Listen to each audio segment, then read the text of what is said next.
भजन करना। कहा ठीक है। 3 बात बताई थी, बहुत जोर की 3 बात बताई थी भगत जी। क्या? बोले बहुत बढ़िया किले में रहना। बोले बाबा जी बनूंगा तो किला कहाँ से मिलेगा? तो बोले यही किला है, सत्संग ही किला है। सत्संग में रहना, ये किले में रहना है। सत्संग में हमारी रक्षा होती रहती है, माया से रक्षा होती रहती है। सत्संग में रहने से पता लगता है हम कितने पानी में हैं। हमारी वाणी से पता लग जाएगा। सब लोग गाय का घी खाने वाले हैं, बादाम खाने वाले हैं, प्रभु का नाम लेने वाले हैं। सबको भगवान ने बुद्धि दी है। शास्त्रकार कहते हैं वचनम श्रुतम आख्याति स्नेहम आख्याति पात्रता। वचनम श्रुतम आख्याति, याद कर लो, छोटी सी बात है, छोटी सी कहावत है संस्कृति। वचनम श्रुतम आख्याति। महाराज जी श्रुतम मानी स्वाध्यायम, अध्ययनम, जीवनम। जो व्यक्ति जैसा वचन बोलता है उससे पता लगता है इसका जीवन कैसा है, इसका स्वाध्याय कैसा है, इसने कितना मनन चिंतन किया है, इसने कितना भक्तों का चरित्र पढ़ के सत्संग सुन करके उसको जीवन में उतारा है। जितना सत्संग, जितना प्रभु का नाम प्रेम पूर्वक हम आदर पूर्वक स्मरण करते हैं तो हृदय निर्मल होता जाता है। हृदय निर्मल होता जाएगा, इसकी क्या पहचान होगी? वह निराग्रही हो जाएगा। हृदय निर्मल हो गया, इसकी क्या पहचान होगी? उसमें सरलता आ जाएगी। हृदय निर्मल होता जाएगा, इसकी क्या पहचान है? मानने की आदत बन जाएगी, जिद्दीपना खत्म हो जाएगा। भक्तों के जीवन में क्या होता है? भगवान श्री कृष्ण ने खूब साधन बताए पहले 12वें अध्याय में। एक से एक साधन की जड़ी लगा दी। प्रभु ने कहा कि देख अर्जुन, ये तो सर्वाणि कर्माणि मयि सन्न्यस्य मत्परा अनन्ये नैव योगेन माम ध्यायन्त उपासते। बहुत सरल साधन बताया। पहले ज्ञान योग की बात चली थी तो उसमें प्रभु ने अंत में कहा कि क्लेशोऽधिकतरस्तेषाम् अव्यक्ता सत्यचेतसाम्। जो निर्गुण निराकार के जो साधक हैं उनमें थोड़ी कठिनता होती है। क्यों? बोले मन टिकने को नहीं आधार, जाते साधन कठिन आधार। पर सगुण साकार की भक्ति में नाम का आश्रय है, धाम का आश्रय, लीला का आश्रय, रूप का आश्रय, भगवत गुणगान का, नाम रूप लीला धाम का, गुण प्रभाव तत्व रहस्य का आश्रय, उसमें मन लगा रहता। कितना भगवत भक्ति करने में, सगुण साकार की भक्ति करने में कितनी सामग्री, अपार भंडार भरा हुआ है। श्रवणम कीर्तनम विष्णु स्मरणम पाद सेवनम अर्चनम बंधनम दास्यम सख्यम आत्म निवेदनम। जिसकी जिसमें रुचि हो उससे भगवान में तत्परता तन्मयता प्राप्त करे। प्रभु की भक्ति करने से प्रभु के जो दिव्य सद्गुण हैं, जो दैवी संपत्ति है, वो हमारे हृदय में आने लगेंगे। भक्ति करने से स्वामी जी महाराज कहते थे, परम संदेश स्वामी जी महाराज, जिन्होंने भजन किया है बोले उनके जीवन में पवित्रता आ जाती है, सरलता आ जाती है, साधुता आ जाती है, संतपना आ जाता, सहृदयता आ जाती है, सर्वभूत हितेरता की भावना हरदम भरी रहती है।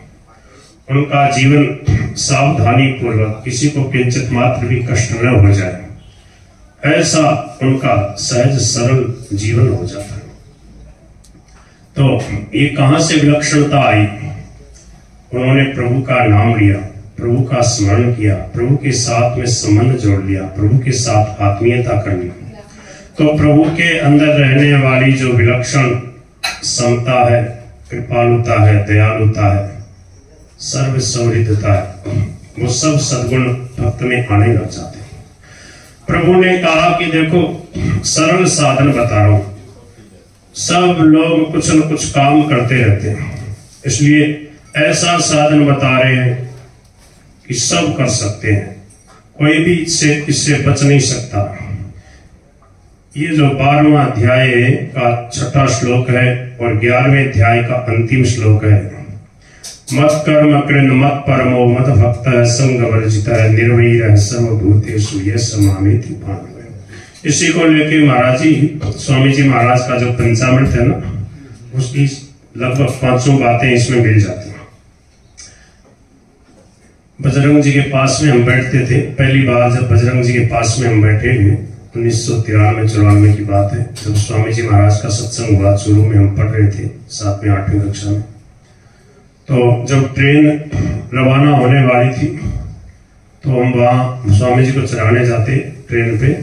स्वामी जी बीकानेर में सत्संग करके सिंतल का, फिर इधर चूरू का कार्यक्रम होता 2 दिन का, नवरात्रि के बाद, सिंतल वाले के बाद फिर महाराज जी गोरखपुर वगैरह या ऋषिकेश की तरफ जाते हैं।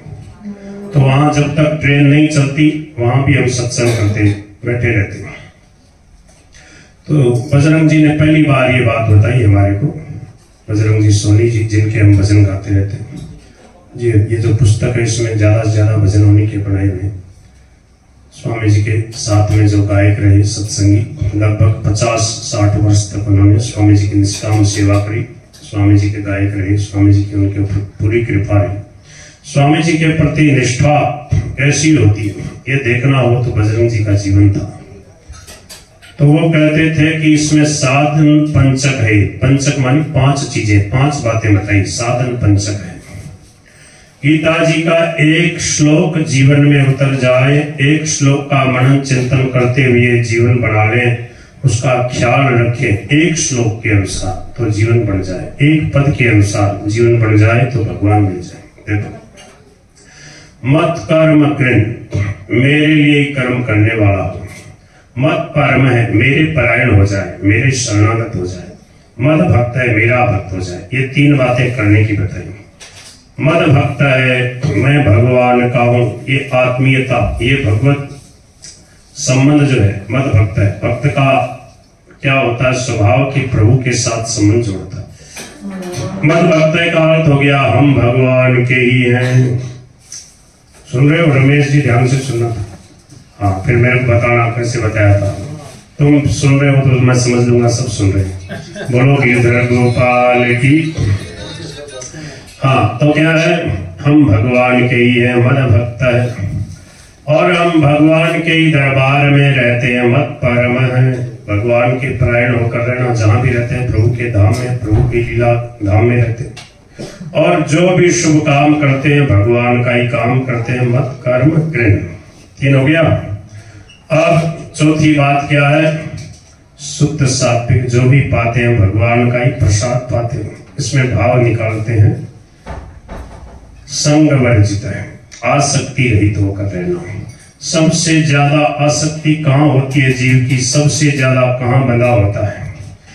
इसका उदाहरण है गोस्वामी तुलसीदास जी की जो रामायण में चौपाई है कि ये जीव भगवान का अंश है।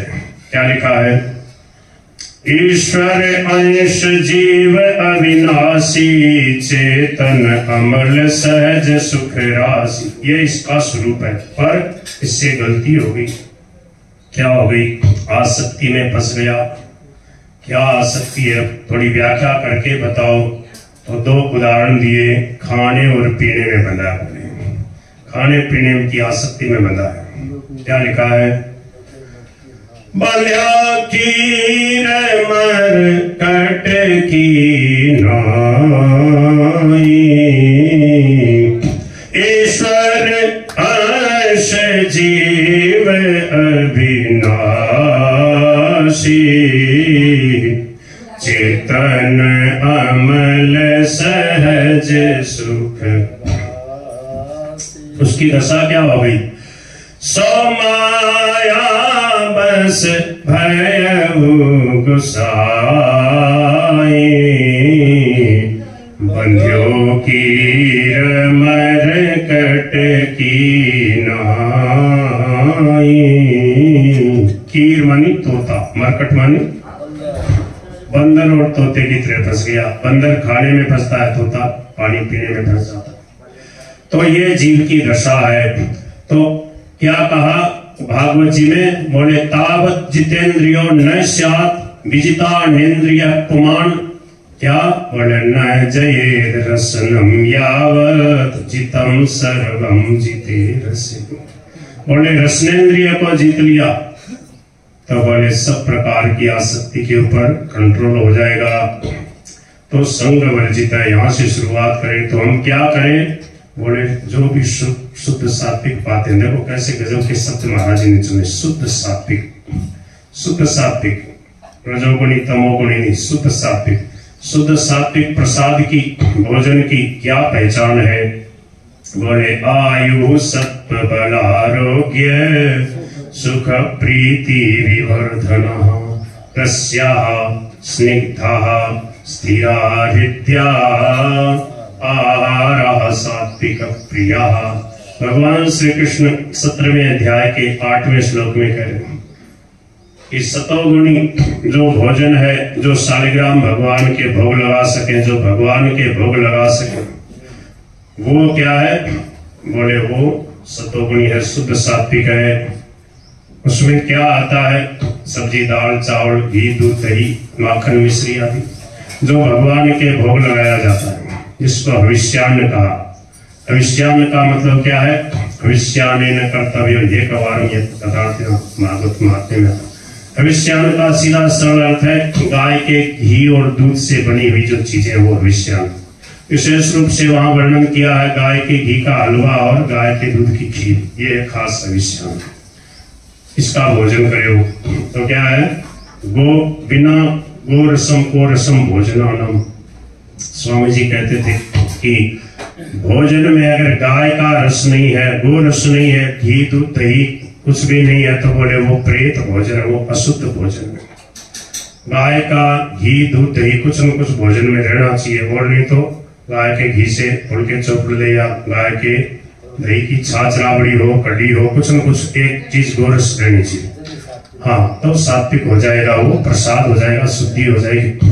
तो आयु, जो आयु को बढ़ाने वाले, सत्व माने बल को, सत्वगुण को बढ़ाने वाले, बल को बढ़ाने वाले, सत्वगुण को बढ़ाने वाले, यहाँ अलग से दे दिया इसलिए सत्व का अर्थ सत्वगुण।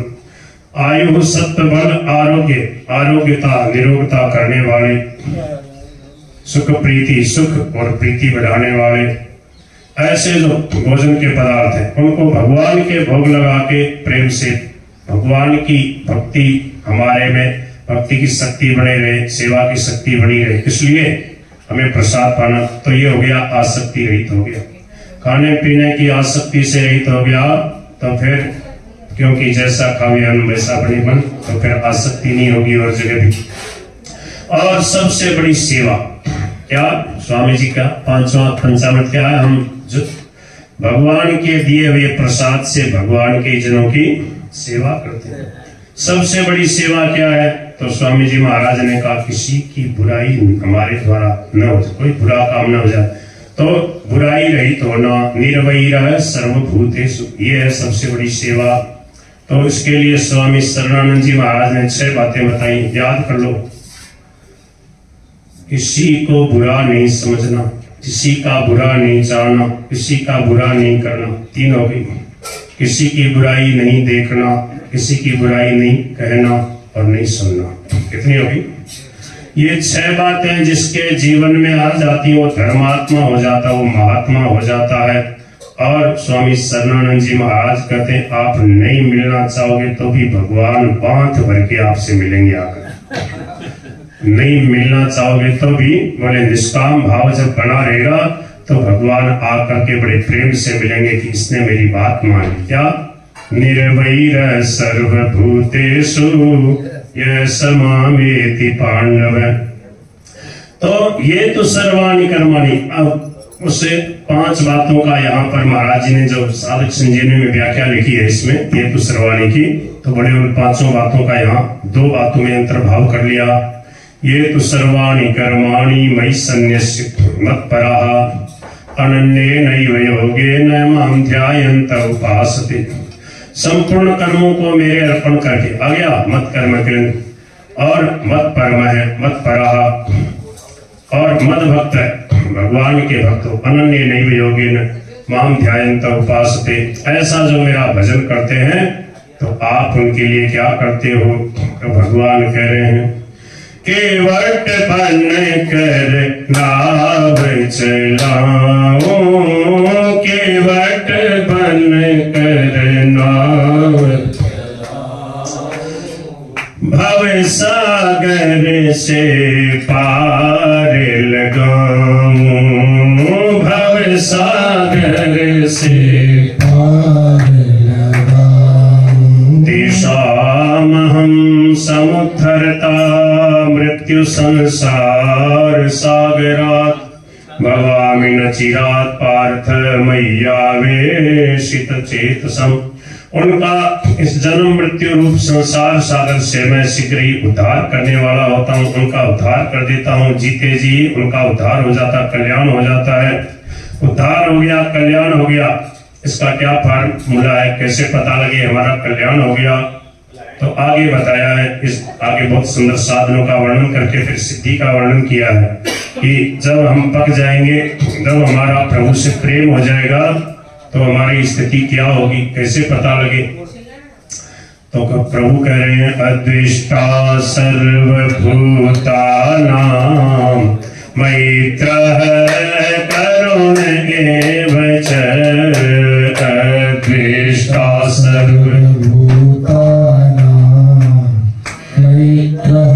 करुण एव च। निर्ममो निरहंकार समदुःख सुख क्षमी। निर्ममो निरहंकार समदुःख सुख क्षमी। इस बात को सामने रखेंगे तो कभी साधन में, भजन में, कीर्तन में, सत्संग में आलस्य प्रमाद की गुंजाइश नहीं रहेगी और साधन में कभी संतोष नहीं होगा। स्वामी जी महाराज कहते थे, बार बार कहते थे कि कभी भी संतोष मत करो। इस जीवन में परमार्थ के मार्ग में भगवान के भजन, ध्यान, कीर्तन, सत्संग, सेवा, सुमरन, स्वाध्याय में संतोष नहीं करना। क्यों? बोले ये हमारी असली कमाई है। जब हम कीर्तन कर रहे थे, बैठे बैठे कीर्तन कर रहे थे, बड़ा आनंद आ रहा था। उस समय ये बात हमारे उस समय मन में आई थी कि ये हमारी असली कमाई है, ये हमारी खरी कमाई है, इसमें कोई बंटवारा नहीं होता। इसलिए शेठ जी की बात हमें याद आ रही थी। शेठ जी श्री जयदयाल गोविंदका जी कहते थे, बोले कि भगवान का नाम, कीर्तन, ध्यान, सत्संग, सेवा, सुमिरन ये हमारा जीवन का असली कर्तव्य है। जब इसमें लगे तो तन्मय हो जाए, तत्परता से करे और ऐसा भाव पूर्वक करे कि जब जितना तन्मयता आएगी उतना ही आपको एक आध घंटे का, 1-2 घंटे का सत्संग, भजन, ध्यान, कीर्तन वो ऐसा लगेगा कई महीने के बाद ऐसा आनंद है। बोले अपने भजन को, कीर्तन को, सेवा को दामी बनाना, उत्साह पूर्वक तत्परता से जब कोई काम करते हैं तो हृदय में एक प्रसन्नता रहती, आनंद रहता है। ये हमारा जीवन का असली ध्येय है, ये हमारी असली खुराक है। सिद्ध होने के बाद, भगवान की प्राप्ति होने के बाद में भी क्या करना है? यही करना है। और हमारे को कैसी भगवान की कृपा हुई है इस भारतवर्ष में, और ऐसे समय में हमारे को रामलला की प्राण प्रतिष्ठा के हम साक्षी बने, हमने दर्शन किए। कैसी राम जी के नाम की, कैसे भगवान की भक्ति की लहर दौड़ रही है। ऐसे समय में हमारा जन्म हुआ। हम देख रहे हैं हजारों वर्ष तक इस पल को मोदी जी ने कहा लोग याद करेंगे, और उस क्षण के हम साक्षी बन रहे थे। और प्रभु के जब दर्शन किए सब लोगों ने पहली बार रामलला के, तो कैसे भाव विभोर हो रहे, सबके हृदय में प्रेम उमड़ रहा, जय जयकार कर रहे, आंखों में आंसू बह रहे। इसका मतलब क्या है? वास्तव में जीव मात्र सबके सब भगवान के हैं। भगवान के धाम का, अयोध्या के और सानिध्य का, संतों के सानिध्य का ये विलक्षण प्रभाव देखा कि वहां पर जो भगवान के प्रति विशेष आस्तिक नहीं थे, श्रद्धावान नहीं थे, कोई भजन परायण नहीं थे, जिनका व्यवहारिक भौतिक दृष्टिकोण ही रहता है, उन लोगों के भी हृदय में परमार्थ की, अध्यात्म की, भगवत प्रेम की, भगवत सन्मुखता की भावना जागृत हो गई। ये क्या है? ये प्रत्यक्ष में प्रभाव है। स्वामी जी महाराज कहते भगवान जब देना चाहते हैं तो छप्पर फाड़ के देते हैं, फिर प्रेम की वर्षा करते हैं, कृपा की वर्षा करते हैं। देखते नहीं कि सामने वाला कैसा, भगवान सब पर मोरी बराबर है। ऐसी प्रभु की हमारे ऊपर कृपा हो रही है। तो हमारा जीवन कैसा हो, निश्चय कर ले कि हमें प्रभु से मिलना है, कुछ भी हो जाए प्रभु को नहीं छोड़ेंगे। तो इसके ऊपर एक छोटी सी आपको कहानी सुना रहा हूँ। बोल गिरधर गोपाल की 10-1 मिनट में लगभग हो जाएगी। कृष्णनगर के पास एक गांव में एक ब्राह्मण रहते थे। कृष्णनगर कई हुए हैं, अब ये कहाँ का कृष्णनगर है पता नहीं, शायद दक्षिण का होगा। वे पुरोहिती का काम करते थे। एक दिन यजमान के यहाँ पूजा करा के घर लौटते समय उन्होंने रास्ते में देखा कि एक मालिन एक साग बेचने वाली एक और बैठी साग बेच रही है। पंडित जी थे, पुरोहिती करते थे। इनको देखो कैसे भगवान कितने जल्दी मिलते हैं। तो देखा कि एक मालिन है और वो साग बेच रही है, भीड़ लगी हुई है, कोई साग तुलवा रहा है, कोई मोड़ कर रहा है। पंडित जी रोज उसी रास्ते से जाते और साग वाली को भी वहीं देखते। एक दिन किसी जान पहचान के आदमी को साग खरीदते देखकर वे भी वहीं खड़े हो गए।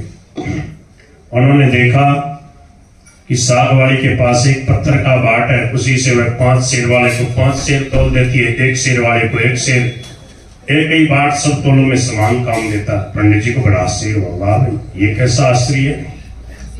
उन्होंने साग वाली से पूछा, तुम इस एक ही पत्थर के बाट से कैसे सबको तोल देती हो, क्या सबका वजन ठीक उतरता है? बोले बिल्कुल। पंडित जी के परिचित व्यक्ति ने कहा, हाँ भाई जी, हम कई बार यहाँ से ले गए सब्जी, हमने जाकर के तोल के देखा घर में, तो बिल्कुल ठीक निकलता है। 1 किलो का 1 किलो 2 किलो जितना हम लेते, एक ग्राम में भी फर्क नहीं पड़ता। ये बड़े आश्चर्य है हम लोगों को भी। हम लोगों ने कई बार इससे लिए हुए साग को दूसरी जगह तोड़कर आजमाया, पूरा वजन उतरा। पंडित जी ने कुछ रुककर साग वाले से कहा, बेटी ये पत्थर मुझे दे दोगी? बोले बाबूजी ऐसे कैसे दे दूं, मेरे तो यही विशेष काम आता है। बोले नहीं आपको नहीं दूंगी। झूठ क्यों? साफ साफ मना कर दिया। बोले नहीं दूंगी, मैंने बड़ी मुश्किल से इसको पाया है। पंडित जी बोले कैसे पाया? बोले मेरे बटकरे खो जाते, शेर बटकरे खो जाते थे जिनसे तोलती थी। घर जाती तो मेरे माताजी और मेरे बड़े भाई मुझे बहुत मारपीट करते। बोले फिर तू खो के आ गई, बाट बटकरे फिर खो के आ गई। बोले 3 वर्ष पहले की बात है, मेरे बटकरे खो गए। मैं घर पे गई तो बड़े भाई ने मेरे को खूब मारा। बाट बटकरे समझ रहे हो, पत्थर के बना लेते थे गाँव में। हाँ, मैं रोती रोती घाट पर आकर बैठ गई। कोई नदी के किनारे का गांव है, और मन ही मन भगवान को पुकारने लगी, हे कन्हैया, हे सांवरिया, हे नंद के लाला, कुछ ऐसी कृपा करो मेरे को बार बार थप्पड़ नहीं खाने पड़े। इतने में ही मेरे पैर के पास एक पत्थर आके लगा। मैंने उसको उठाकर ठाकुर जी से कहा, हे महाराज मैं तोड़ना नहीं जानती, आप ऐसी कृपा करें जिससे इसी से सारे तोड़ हो जाए। बस तब से मैं इसे रखती हूँ और अब मुझे अलग अलग बटकरों की बाट की जरूरत नहीं है, इसी से सब काम निकल जाता है। बताओ तुम्हें कैसे दे दूं इतने काम का, मेरी मारपीट इसी से बचती है। पंडित जी बोले मैं तुम्हें बहुत से रुपये दे दूंगा। साग वाले ने कहा कितने रुपए दोगे?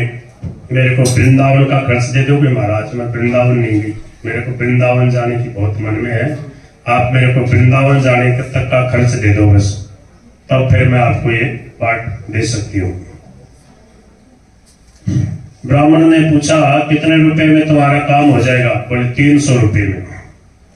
ब्राह्मण बोले अच्छा ठीक है बेटी, ये तो बताओ तुम इस शिला को रखती कहाँ हो? साग वाली ने कहा महाराज कहाँ रखूंगी, इसी टोकरी में रखती हूँ। और कहाँ रखूंगी? ब्राह्मण घर लौट आए, चुपचाप बैठे रहे। ब्राह्मणी ने कहा क्या बात है, उदास क्यों बैठे हो? पंडित जी ने कहा आज मेरा मन खराब हो गया, मुझे 300 रुपए की जरूरत है, अपने घर में है नहीं, क्या करूं? स्त्री ने कहा इसमें कौन सी बात है, आपने ही तो मेरे गहने बनवाए थे, विशेष जरूरत होती है तो लो, मैं आपकी हूं, मेरा सब कुछ आपका है, लो ये ले जाओ, जो होना होगा फिर होता रहेगा। इस प्रकार कहकर ब्राह्मणी ने अपने सोने के गहने उतार दिए। ब्राह्मण ने गहने बेचकर रुपये इकट्ठे किए और दूसरे दिन सवेरे साग वाले के पास जाकर उसे 300 रुपये गिना दिए और बदले में उस शिला को ले आया। गंगा जी पर जाकर उसको खूब अच्छी तरह रगड़ रगड़ के धोया, फिर नहा धोकर वे घर लौट आए। इधर पीछे से एक छोटा सा सुकुमार बालक आया। आहा देखना कैसे कृपा करते हैं भगवान।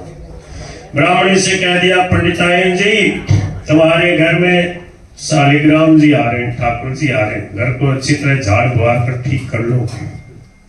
ठाकुर जी छोटे से बालक के रूप में पंडित जी की घरवाली के पास आए। पंडितायन को कहा, आपके घर में ठाकुर जी आ रहे हैं, घर को झाड़ बुहार कर ठीक कर लो। सरल हृदया ब्राह्मणी ने घर साफ करके उसमें पूजा की सामग्री सजा दी। ब्राह्मण ने आकर देखा तो उन्हें अचरज हुआ। ब्राह्मणी से पूछने पर उसने छोटे बालक के आकर कह जाने की सब बात सुनाई। यह सुनकर पंडित जी को और भी ताज्जुब हुआ, आश्चर्य हुआ। पंडित जी ने शिला को तो बड़े आदर से प्रेम से सिंहासन पे पधरा कर उसकी पूजा करी। फिर उसे ऊपर आड़े में पधरा दिया आदर पूर्वक। बढ़िया स्नान करा के पंचामृत से फिर ऊपर बढ़िया आड़े में विराजमान करना। अब ठाकुर जी की लीला देखो। राम राम। ठाकुर जी बोले स्वप्न में पंडित जी को, बोले तू मुझे जल्दी लौटा दे, उस सागवाड़ी को दे दे वापस। वो मैं जैसा हूं, मैं उस मैली को चली टोकरी मेरे को अच्छा लगता है, वो गुणगान करती है मेरा, जैसा आता है फूटा टूटा वो भजन कीर्तन करती रहती है, उसको दे दे तू। बोले नहीं दूंगा। बोले दे दे, नहीं तो तेरा सर्वनाश हो जाएगा। बोले कुछ भी हो जाए मैं नहीं लौटाऊंगा तुम्हें, मैं तुम्हारे को उस गंदी को टोकरी में नहीं रहने दूंगा। ब्राह्मण घर में जो कुछ भी पत्र पुष्प मिलता उसी से पूजा करने लगे। 2-4 दिनों बाद स्वप्न में फिर ठाकुर जी ने कहा, मुझे वापस दे दे उसको, नहीं तो तेरा लड़का मर जाएगा। बोले मरेगा ही, एक दिन तो मरेगा ही, मर जाने दो, तब तुम्हारे को नहीं दूंगा। फिर महीना पूरा बीतने पे ठाकुर जी ने देखा कि नहीं मानता, तो क्या हुआ, ब्राह्मण का एकमात्र जो पुत्र था वो मर गया। कुछ दिन बाद फिर स्वप्न दिया, बोले अब भी मान जा तू मेरे को वापस लौटा दे, नहीं तो तेरी लड़की मर जाएगी, तो मेरे को फेंक दे, तू मेरे को अपने पास रखी मत, भले नदी में फेंक दे, तू मेरे को फेंक दे। बोले भले ही लड़की मर जाओ पर आपको नहीं छोड़ूंगा। दृढ़ में से ब्राह्मण ने पहले वाला ही जवाब दिया। कुछ दिनों के बाद उसकी लड़की मर गई। अब ठाकुर जी ने फिर स्वप्न दिया, बोले मेरे को छोड़ता है कि नहीं छोड़ता, देख लेना आपकी बात, तेरी स्त्री मर जाएगी। बोले भले ही मर जाए। ब्राह्मण ने कहा आपको नहीं छोड़ूंगा, स्त्री भी मर गई। इतने पर भी ब्राह्मण अपने प्रतिज्ञा पे अटल रहे, अचल रहे। लोगों ने समझा एक पागल हो गया। कुछ दिन बीतने पर स्वप्न में फिर ठाकुर जी ने कहा, बोले अब भी मान जा, मुझे लौटा दे, नहीं तो 7 दिनों में तेरे सिर पे बिजली गिरेगी। समझ में आ रही क्या आपको? हाँ। अब ब्राह्मण बोले गिरेगी तो गिरने दो, मैं तुम्हें उस साग वाली की गंदी टोकरी में नहीं रखने का। ब्राह्मण ने एक मोटे कपड़े में लपेट कर भगवान को अपने माथे पे मजबूती से बांध लिया। बोले पहले तुम्हारे पे गिरेगी बिजली, ठीक है ना, मेरे पे बाद में गिरेगी, पहले तुम्हारे पे गिरेगी। अब खूब कड़कड़ा करके बिजली कौंधती हुई नजदीक में आती और शालिग्राम जी का ऐसा प्रभाव कि लौट जाती। 3 दिन शेष रह गए। एक दिन, अब वर्षा का सीजन था, एक दिन ब्राह्मण गंगा जी के घाट पे संध्या पूजा कर रहे थे कि 2 सुंदर बालक इनके पास आकर जल में कूदे। एक सांवला सुवर्ण और दूसरा गोरा, उनके शरीर पे कीचड़ लिपटा हुआ था। वे इस ढंग से जल में कूदे कि जल उछलकर पंडित जी के शरीर पे गिरा। पंडित जी ने झुंझला के, अरे तुम कौन हो, हमें इतना भी होश नहीं, मैं पूजा पाठ कर रहा हूं, इस तरह कहीं जल में कूदा जाता। देखो देखो मेरे शरीर पे जल पड़ गया। इतना ही नहीं, मेरे भगवान पे भी जल के छांटे पड़ गए, तुम नहाते उसमें ध्यान नहीं रखते। देखो मैं पूजा कर रहा हूं। बच्चों ने कहा मुस्कुरा, ओहो तुम्हारे भगवान पे भी छींटे लगे। ओहो पंडित जी क्यों बुरा मान गए, क्यों नाराज हो? हमने देखा नहीं था बाबा, तुम गुस्सा मत होना। पंडित जी ने कहा नहीं भैया गुस्सा कहाँ होता हूं, बताओ तो तुम किसके लड़के हो? अब देखा ठाकुर जी की तरफ, अरे ऐसा सुंदर रूप तो मैंने कभी देखा ही नहीं। कहाँ रहते हो भैया? ऐसी अमृत भोली बोली। ठाकुर जी कहने लगे, बाबा हम तो यहीं रहते हैं। पंडित जी बोले, भैया क्या फिर भी कभी मैं तुम लोगों को देख सकूंगा?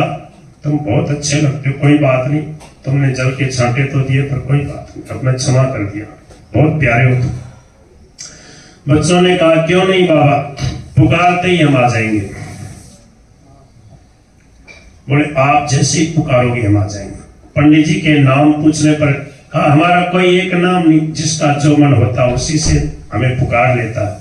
सामने लड़का इतना कहकर बोला, लो ये मुरली लो, जरूरत हो तो इसे बजा देना, बजाते ही हम लोग आ जाएंगे। दूसरे गोरे लड़के ने एक फूल देकर कहा, लो पंडित जी इस फूल को अपने पास रखना, तुम्हारा मंगल होगा। वे जब तक वहां से चले नहीं गए, पंडित जी निर्निमेष दृष्टि से उनकी ओर देखते रह गए, टकटकी लगाए देखते रहे, मन ही मन सोचने लगे, हाँ कितने सुंदर हैं दोनों, कभी फिर भी इनके दर्शन होंगे। ब्राह्मण ने फूल देखकर सोचा, फूल तो बहुत बढ़िया है, ऐसी मनोहर सुगंध आ रही इसमें, पर मैं इसका क्या करूंगा, रखूंगा भी कहाँ, इससे अच्छा है राजा को ही दे आऊं, नई चीज है, राजी होगा राजा। यह सोचकर पंडित जी ने जाकर फूल राजा को दे दिए। राजा बहुत प्रसन्न हुआ, उन्होंने उसे महल में ले जाकर बड़ी रानी को दिया। इतने में छोटी रानी आकर बोली, मुझे भी ऐसा ही फूल मंगवा दो, नहीं तो मैं डूब के मरूंगी। सत्यभामा जी वाली सी बात हो गई। राजा दरबार में आए और सिपाहियों को उसी पर समय पंडित जी को खोजने भेजा। सिपाहियों ने ढूंढते ढूंढते जाकर देखा, पंडित जी तो एक शिला माथे पे बांधे पेड़ की छाया में बैठे भगवान का नाम ले रहे, गुनगुनाए। वे उनको राजा के पास लिवा लाए। राजा ने कहा, महाराज एक फूल वैसा ही और चाहिए। पंडित जी बोले, राजन मेरे पास तो एक ही फूल था, पर देखिए चेष्टा करता हूँ। ब्राह्मण उन लड़कों की खोज में निकल पड़े। फिर अकस्मात उनको याद आया, अरे वो मुरली दी थी ना बच्चे ने, तो अकस्मात उन्हें मुरली की याद आई, उन्होंने मुरली बजाई। उसी समय श्याम गौर जोड़ी प्रकट हो गई। बोलो कृष्ण बलदाऊ की। ब्राह्मण रूप माधुरी के पान में मतवाले हो गए। कुछ देर बाद उन्होंने कहा, भैया वैसा एक फूल और चाहिए।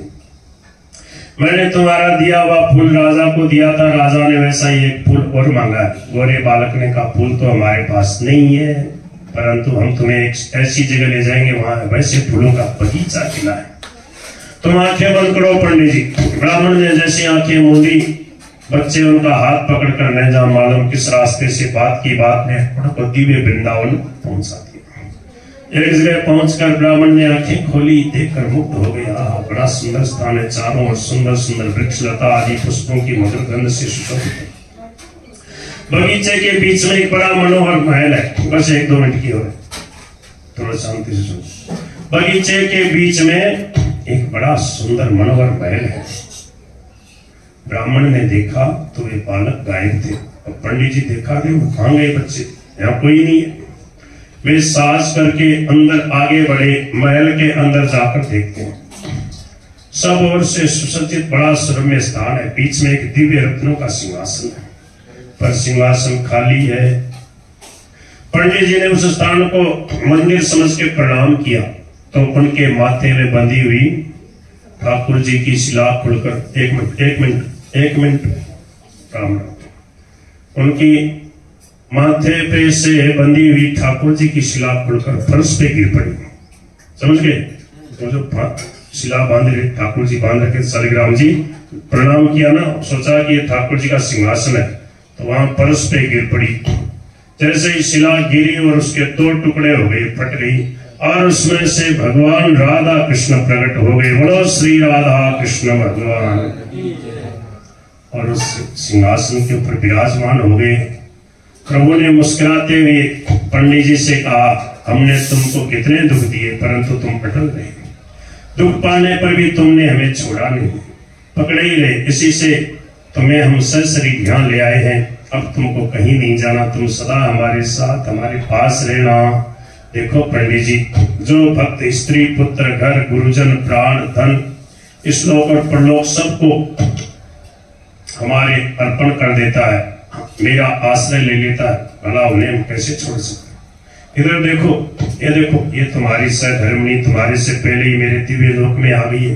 ये देखो तुम्हारी कन्या दिव्य रूप में खड़ी है। ये देखो तुम्हारा बालक मेरा पार्षद बन गया है।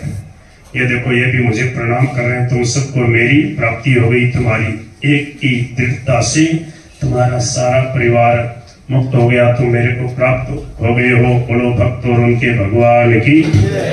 अब करो सेवा। हाँ, गोविंद हरे गोपाल हरे जय जय प्रभु दीन दयाल हरे।